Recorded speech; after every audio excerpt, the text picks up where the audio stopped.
Bakare-Yusuf on Borderlines as she engages with policymakers and thought leaders, giving you perspectives and insights you won't find anywhere else. Be part of the conversation. Join us live. Your voice matters on Borderlines as we explore the complexities. Every Friday at 4 p.m. on 99.3 Nigeria Info. Stay informed, stay engaged. Step into the conversation.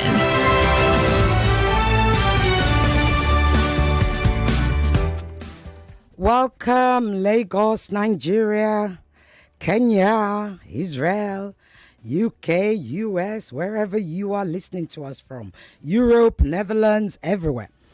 Welcome to Borderlines, the show that takes you beyond borders.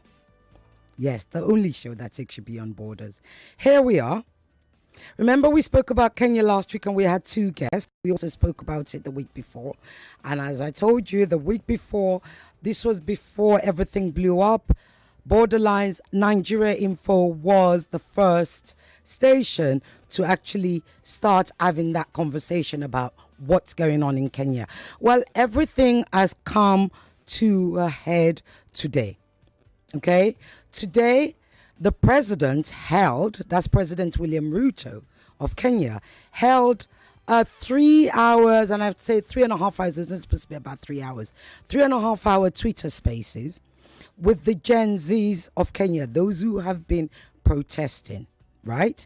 And they had insisted that he must come to their Twitter spaces. They will not go to his Twitter space, I guess because they want to let him know who is boss. Of course, last week, I think it was last weekend, or was it the weekend before? I can't remember. If you remember, he had live conversation with 3 senior reporters, senior journalists it was live. It was about 2 or 3 hours again in Kenya. And, you know, they asked him questions. But since then, since that conversation, the youth continued to actually protest and it got even more violent. People were killed, etc., etc. But today, like I said, we now have, I think it's come to a head and we now know where we are. But to get the real details of what's going on, I am delighted to be joined all the way from Nairobi by a dear Kenyan colleague, and he's become an aburo of mine because we're all in Israel together. Okay, his name is Gatete Njoroge. He's also a journalist, a reporter with Citizen TV Kenya. Gatete, how are you? I'm well. Good to see you, Ireti. How are you? Last time we met was in Israel back in December. Yes, it was. It was. We haven't seen since. It's good to see you. A lot has been going on your side. Good to see you too. Yes, I've been on the front line, and I can say the experience we had in Israel. Remember, we were about 3 kilometers from Gaza. I think I experienced a bit of that on 25th June. That is when protesters were able to breach the security and they were able to invade our parliament. So tell us what happened. When you said breach, I know your reference to what happened in Israel, because when we went to one of the kibbutzes, we were about 3 kilometers away, we could literally see Gaza from across, and that was part of the fence that they broke down. Tell us how that happened in Kenya. How did that shape in Kenya? What did it look like? You were there. You were in the front line. That's what you do. Yes, Ireti. On that specific day, I left the office at around 8 a.m. I was deployed to be among the reporters who were covering the central business district, that is in Nairobi. And I was covering one side of the city. That is from around 8 a.m. There was a confrontation between police and some few protesters who had come out. And so we were covering that area from around 8 a.m. up to until 11 a.m. And what happened is that we decided to move to the city center. That we have one of the main bus stations in the city center. It's called Kencom, and that is where there was that was the main battlefield. Because moved converged at that point, and they want to move from that point head towards Parliament. And so when we moved to that particular place, there were 2 water cannons, there were very many police officers. And basically what they were doing is that they were using tear gas to disperse the youth from congregating and being able to move as a group. Up to until 1 p.m., there was much of the confrontation where the youth were protesting. Most of them were peaceful, but there were some of them maybe who were throwing stones at the police officers and the security officers. And so we could see the confrontation, and police were using water cannons and tear gas to be able to contain the youths not to move. But at around 1 p.m., because there were protesters from different corners, because we had they were coming from 3 different areas. So this was like the main center where they were to converge and then move as a group. And so at around 1 p.m., me and my team, I remember, we were just about to go live. And we were still connecting our equipment because we were moving from one point to the other. And that is the time when we saw the police officers. They were basically running or moving away from the KENCOM center. Right. And they were heading towards it's called KICC, Kenyatta International Convention Center. And that is just next to Parliament. And so even as we had to drive off, because we were seeing police officers are moving so fast, because they were not, the number of youths had now increased, and so they were not able to contain them. So at that particular time, me and my team, we had to move back. So we moved back, and we came to around about 200 meters from that particular bus station. And this is where we have our Supreme Court. You know, it was one of the buildings that was affected. The deputy justice offices was one of the offices that were touched by some of the protesters. And so what happened is that we moved back about 200 meters. And so they had to call in reinforcement. And even when reinforcement came, they were not able to contain the number of people who were moving and surging towards Parliament. But I believe what really pushed these young people is that even as they were doing that, the parliament was in session. And it was during that the confrontation between the police and the protesters when now the report came that the members of Parliament had passed the controversial finance bill. And so what happened is that I feel the anger became so much. And I can tell you, from then, it was a retreat for the police. Indeed. Let me ask you, go on, finish your sentence, your sentence. So from where I was, because I was with a group that was able to breach the security and access Parliament. And so from there, I could tell you, because of the number of the young people who are there, I can tell you we had.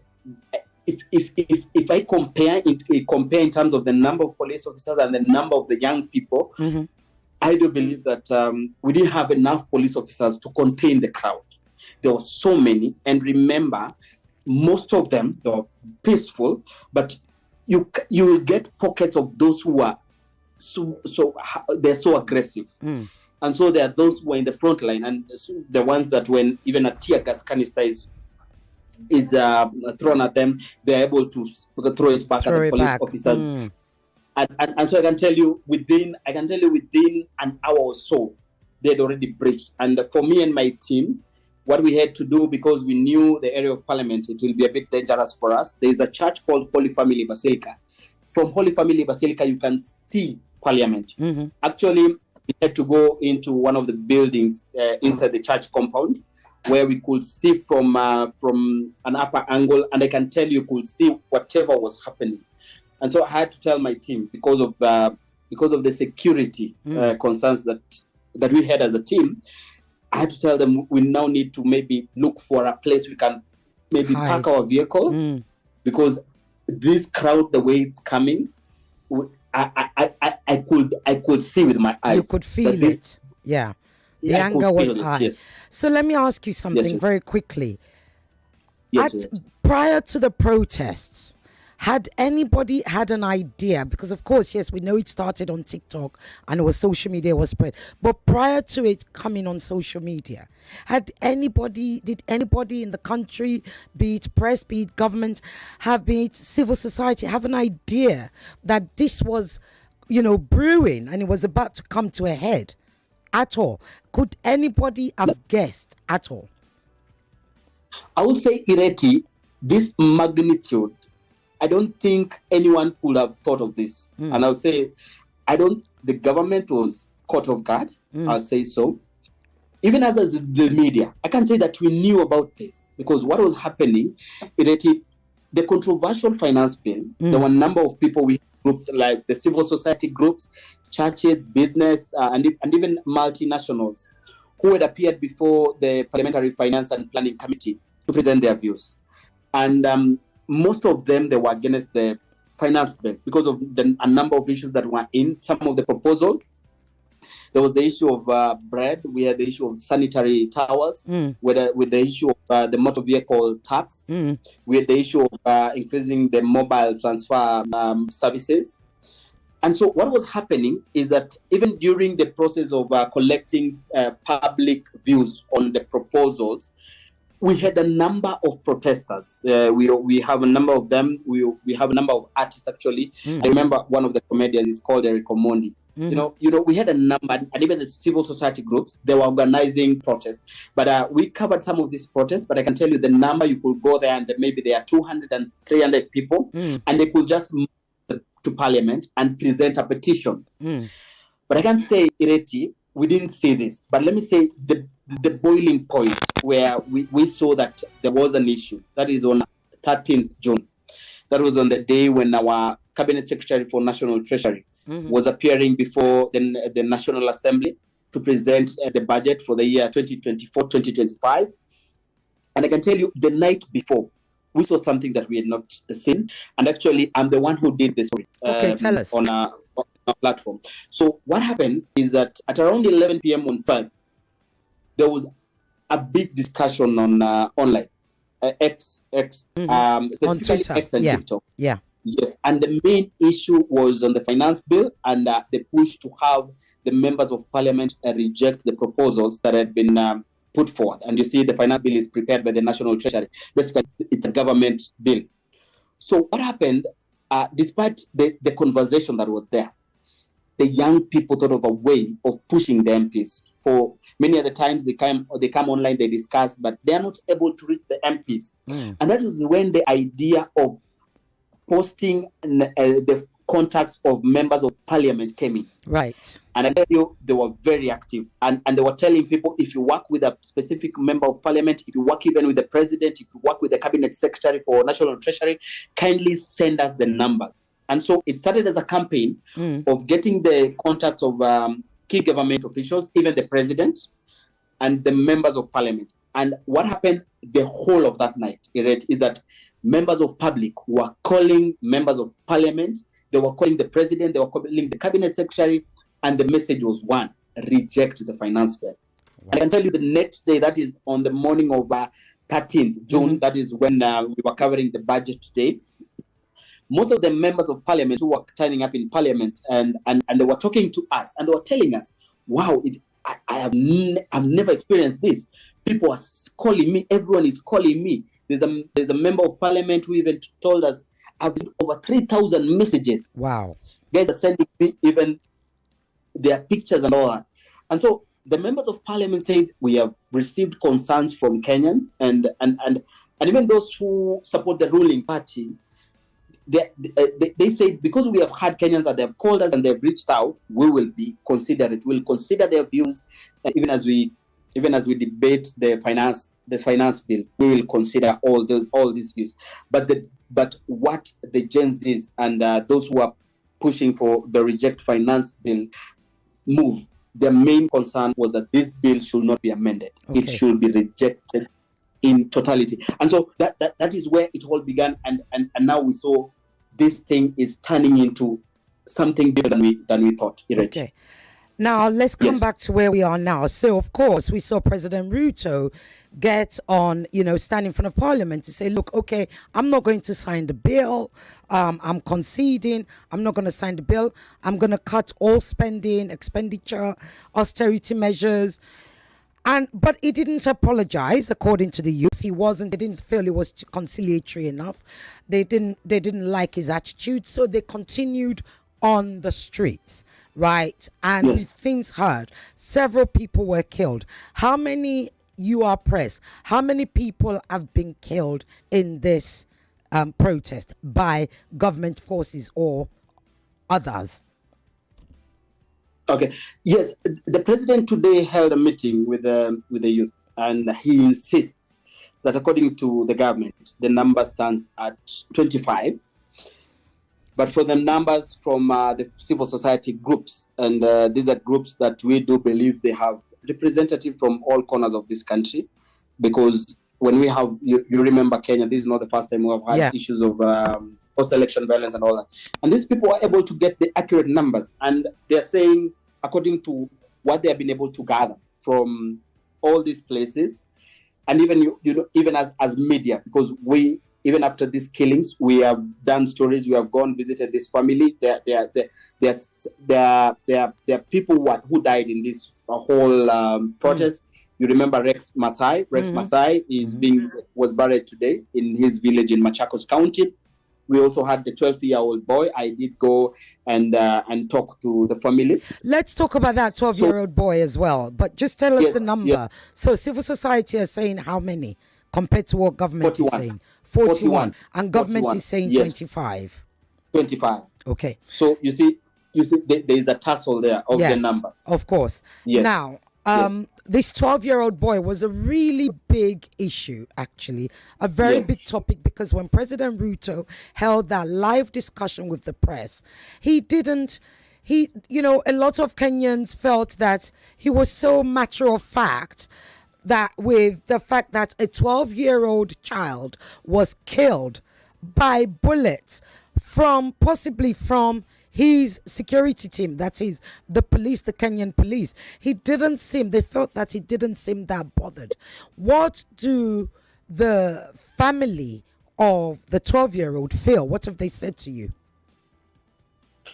When I talked to the mother, when I went to their home, and we met at the mortuary, at the morgue, when the postmortem was being conducted, I did attend the postmortem, and I talked to the family. And I can tell you that family is in pain. And the mother expressed her disappointment because the postmortem was done a day after the interview at State House, and where the president was not sure whether this young man died or was still alive. And it was a big bother to the family. And for them, up to now, they say, we have seen cases where police are able to track, maybe if someone is shot, police are able to get a bullet, and they are able to match it to a specific firearm that was used. Why is it so difficult, or why is it taking a lot of time for the police to be able to identify the bullet that was used and pinpoint it to the specific police officer who discharged that bullet?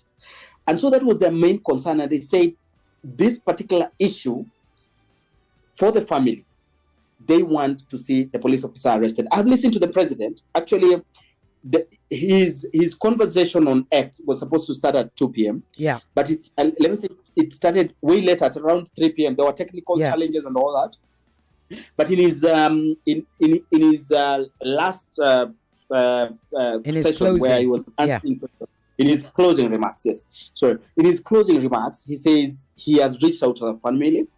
He wants to engage with them. Let me say, because of the pressure of that specific boy, I think it has really pushed him to the point now. He says him coming out and telling Kenyans on X that I've already reached out to this family, and he wants to apologize and basically give government commitment in terms of ensuring that this family gets justice. And I can say, Ireti, that is something that Kenyans are watching. Okay. If the president will meet with this family, the assurance that he gives, they don't want just assurance of words, but what the family wants, and I think all Kenyans want in this specific case, is that the arrest of the police officer who discharged that firearm, and they see his prosecution. They want him produced in court. They want him to answer to charges, because a 12-year-old who was going to a friend's home to borrow a book, how comes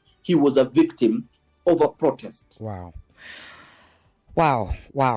So this morning, as you said, today rather, this afternoon, there was this conversation. But before the conversation, the president released a statement, and let me read part of it. And he said, number one, the last 2 weeks have been a difficult time for us as a country where Kenyans have regrettably lost their lives. Many have been injured, property destroyed, and our constitutional institutions attacked. Once again, I extend my deepest condolences to those who unfortunately lost their lives. One life lost is too many. To mothers, fathers, siblings, relatives, and friends of those who died, my deepest sympathies and condolences. Equally to the many others who are injured and recuperating, we wish them a quick recovery. The government of Kenya will support all those affected. It goes on to say, despite all of this, as a nation, we are finally having the right conversation, not about our tribes or personalities or political formations, but rather issues that affect each and every one of us. Issues such as taxation, debt, and the budget, corruption, the cost of living, unemployment, and opportunities for young people. I make this statement to highlight the actions taken in response to overwhelming public feedback in recent days, to fulfill my commitment to continuously and effectively listen to the people of Kenya, and to underscore my intention to always take public contributions in good faith, applying them to enrich policy making and governance. Let me come to you. So on that Twitter Spaces today, one could easily say, and tell me if you disagree, because I was on it, I was able to join. Like you said, there were technical issues. I was able to join much later, thanks to you. Yes. One could say on the Twitter Spaces today, he pretty much reiterated what I just read out, right? However, the one thing that Kenyans have been saying is, we don't trust you. Ruto, you are fond of giving a good face. You give us perfunctory answers. I remember some of the GenZs on there said, you're just taking us round and round the corner. You're not answering straight. Do you think, as a guess, and you're a young Kenyan yourself, Gatete, do you think he was being sincere, albeit governmental, on that call today, on that Twitter conversation today? Let me say, today's the space conversation was a game changer. Let me say, you see, when a government is forced to engage with the Gen Zs on such a platform, because most of the time the young people in this country think that our leaders speak to us. They don't have a conversation with us. They wake up, speak make a at decision, you. Yes. And they come and just tell you, we have made this decision. I think number one, let's appreciate that it was a game changer. But number two, I can tell you, because I attended the whole session, there was this feeling that, yes, he might be having good intentions, but the thing is this, even during today's session, it was a big challenge because they feel that session has ended unceremoniously. Number two, they feel there's some of the burning questions that he has not been able to address them directly. When you talk of a police officer that the Gen Zs are saying, and even we highlighted this issue, a police officer is caught on camera, tear gassing and actually shooting even at journalists. And this person is they were able to identify this person. Yeah. And the question that was coming, they were asking the president, when are you going to make an arrest of this officer? We have him on record. We have him. It is in our tapes. And even the president was saying, you can share with me that video that was taken, that picture that was taken. You can share. Yeah, because the DM. photographer was there, right? The photographer was on the Twitter Spaces. Was there. Yes. And so for them, they felt like the president coming to engage with us. Their wish was that the president is coming and telling us there's a police officer who was caught on camera shooting and doing all that the citizens have raised concerns about. And what they expect from the president is that I've come here on Twitter Space, and if this person has done this person will be arrested today. We want to see this person in court. But he was talking more of, we will deal with this situation. If there's a police officer who committed a crime, I want to ensure that this action will be taken. So if there's corruption, there will be investigated. But the young people felt they needed immediate action, that he was giving promises. Yeah. And he's used, and for them they feel you're used to giving us promises. That's you're right. used to telling us you will act. And even for today, there are areas that they agreed with him where he was able to answer their concerns, but the main areas, like what happened, those police excesses, the extrajudicial killings and police assaulting protesters who are not armed and all that, they still feel that those questions have not been answered by the government. Okay. And for them, they are just saying, Mr. President, for us to believe even the promises that you have put in terms of he has announced austerity measures, dissolving a number of corporations, stop funding to the First Lady office, the spouses of the Deputy President and the Prime Cabinet Secretary's office. But for the GenZs concerned, they're saying, for us to believe that whatever you've told us is true, we want you to start by dealing with those who killed our friends who are out there to protest against the finance bill. We want you to deal with the police excesses, which we continue to witness. We want you to deal with the cabinet members corruption. whom we feel are corrupt, or maybe whatever they are not performing their duties up to standard. Yeah. And so that was not coming out, and that was the expectation of the GenZs. And so. So do you think they're going to continue, or do you think they're going to get off the streets now?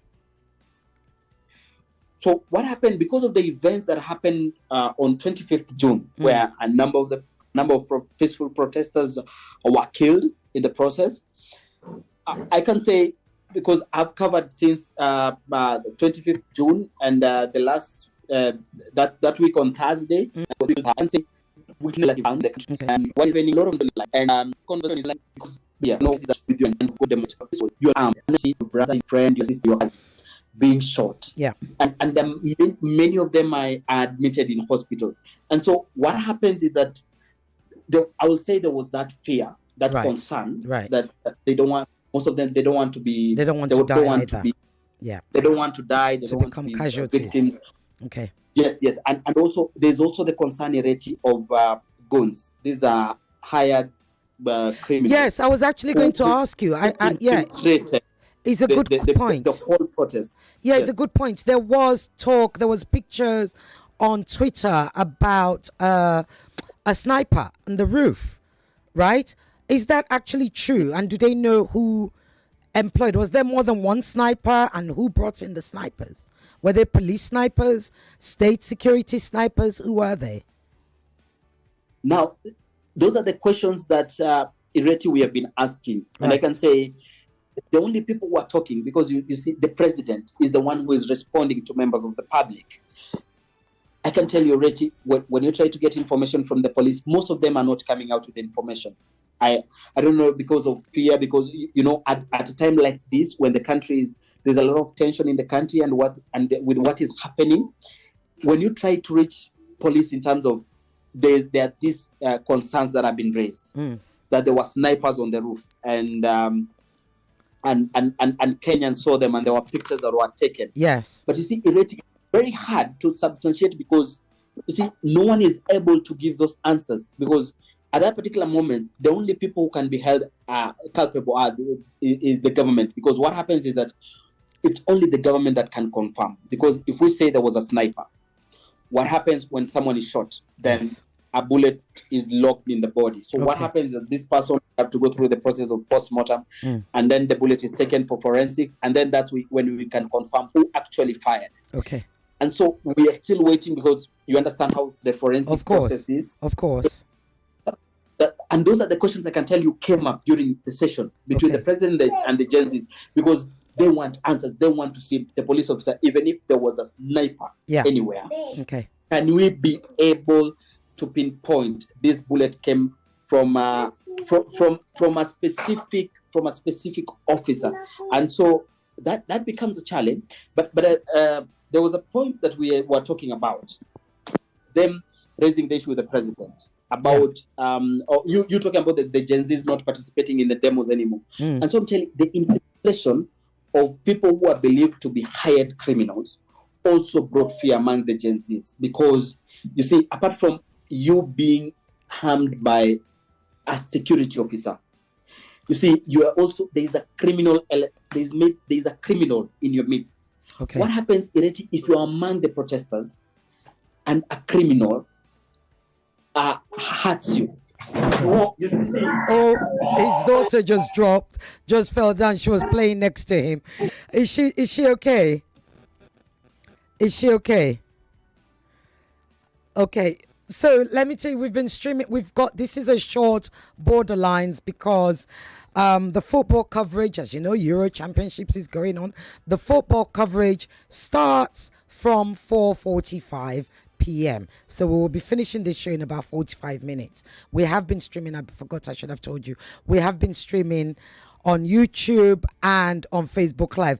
Gatete, is she okay? Is she okay? Yeah, she's. I know okay, she was trying okay. to get into the conversation. I kept hearing her. Oh, bless. Look, I know we've only got 5 minutes left. If you want to send your message, please quickly send your question to 0809-597-5805. I'm not going to be able to pick calls because this is very long at all. Debt, and I need to tell me. So, of course, there is all the debt to when we need to do how we pay for the horse. You they down.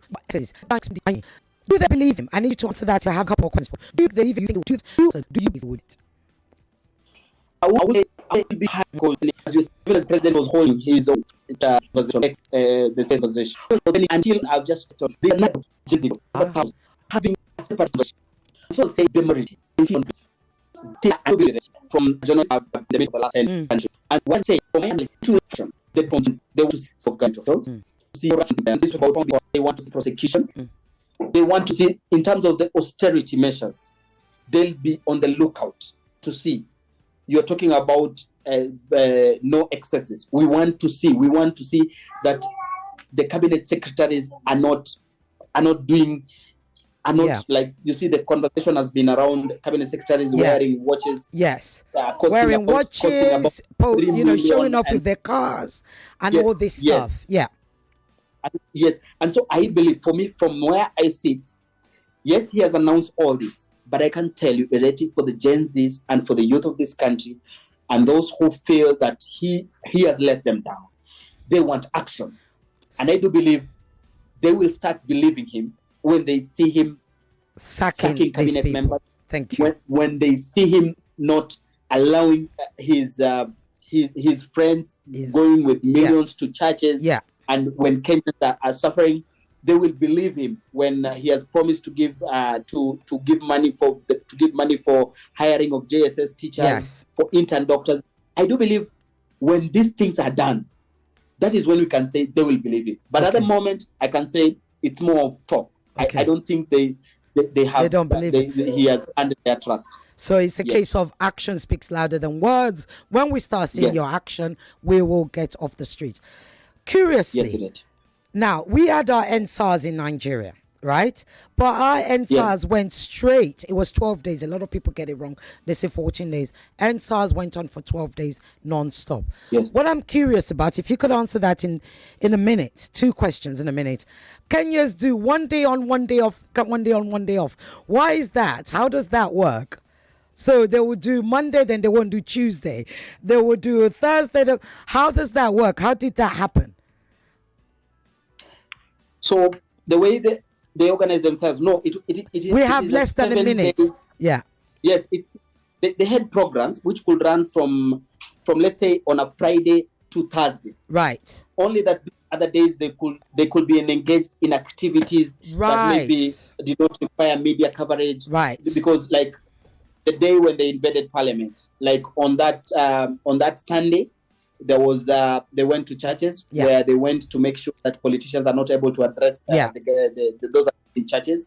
On Monday, they went to the offices of the members of Parliament who voted yes. Yeah.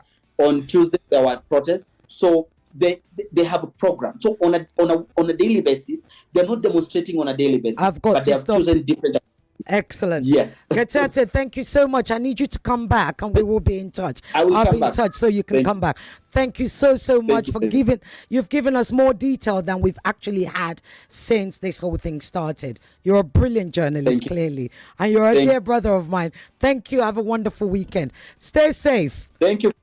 Thank you for welcoming me, and I will be back. Okay. Thank you. And love to your daughter. Thank you. I will. Okay. Lagos, Thank you. Nigeria, wherever you're listening to, that is the end of Borderlines today. Coming up immediately is the football coverage. Euro, who are you supporting? I know who I'm supporting, but I'm not going to tell you. Take care. That's the end of another Borderlines. We'll be back next week, Friday. All the best. Bye-bye.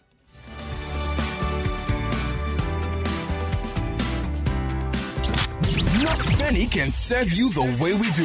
We go all the way. You guys are always keeping your voice down when you're benefiting from the government. I think you back before that monkey swallowed billions of naira. This one now, stop we don't swallow billions. Then my landlord gave me notice because I decided to go and vote my opponent. Is it Nigeria the only country in this world that everything they do, they will do it upside down? It's 99.3 Nigeria Info. Your number one station for talk. 99.3 Nigeria Info. We are more than just radio. Subscribe to our YouTube channel at Nigeria Info FM. Check us out on Facebook at Nigeria Info 99.3. Follow us on Twitter at Nigeria Info FM and on Instagram at Nigeria Info FM Lagos for live updates as it happens. 99.3 Nigeria Info. Let's talk.